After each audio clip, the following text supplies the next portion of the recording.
Hi there, it's Judy from ReadTheStars.com. Today I'm going to tell you about something you got to get ready for. Mercury Retrograde. Do you know what that is? It's a time when, well, people have a lot of myths about it, and everybody goes, not Mercury Retrograde. It is very noticeable. But all that's going on is this. It's like the Earth and Mercury are both going around the Sun, and one of us is moving faster than the other. And so there are certain points in our little journey around the Sun where Mercury appears to be going backwards. It isn't, but it appears to be going backwards. So we sort of lose Mercury for a period of about 3 weeks, 3 times a year. So this is going to be a period that we're having. It's going to begin on March 30th and it will extend until April the 23rd. So that's a time when you're not going to have Mercury right at your fingertips. Your electronic devices may not work the way that they usually do. Your computer could go down. Your printer won't work. Your car could go bad. Lots of things can happen.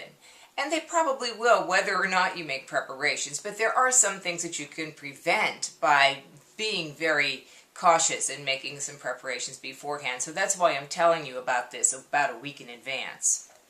So, in the article there are specifics about what to do about your cars, your contracts, communications, all that sort of thing.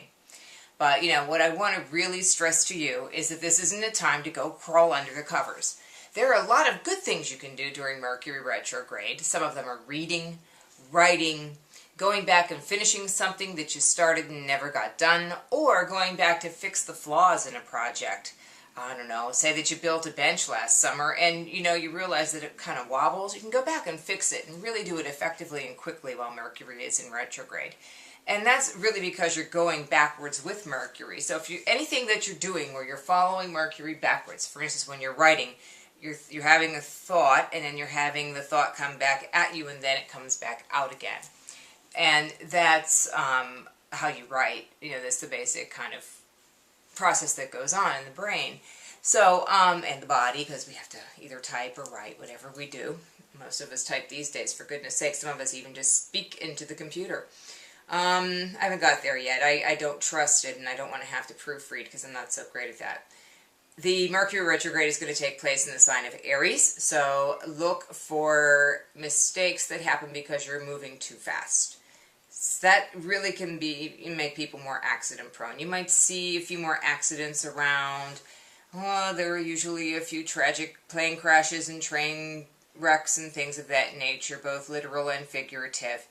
And you just have to pray for the people involved and to make sure that it isn't you, just be extra careful.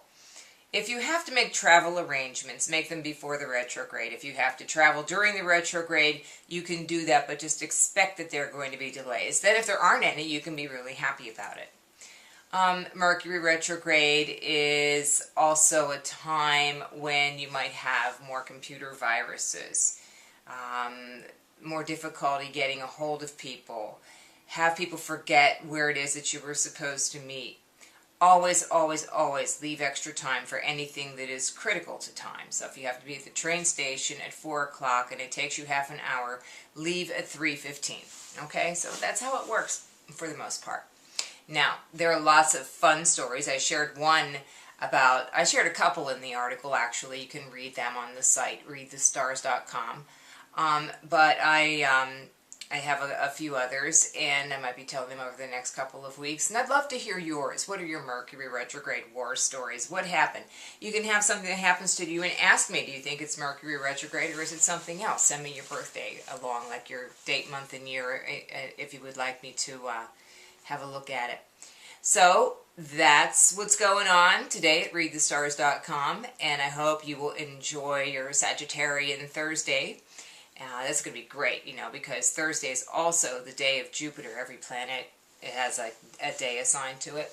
And so Jupiter's day is Thursday. Thor's day, get it? Thor, the thunder god, Jupiter, same kind of image, right? So that's what's going on. And let us hear from you. Like us on Facebook. Follow us on Twitter.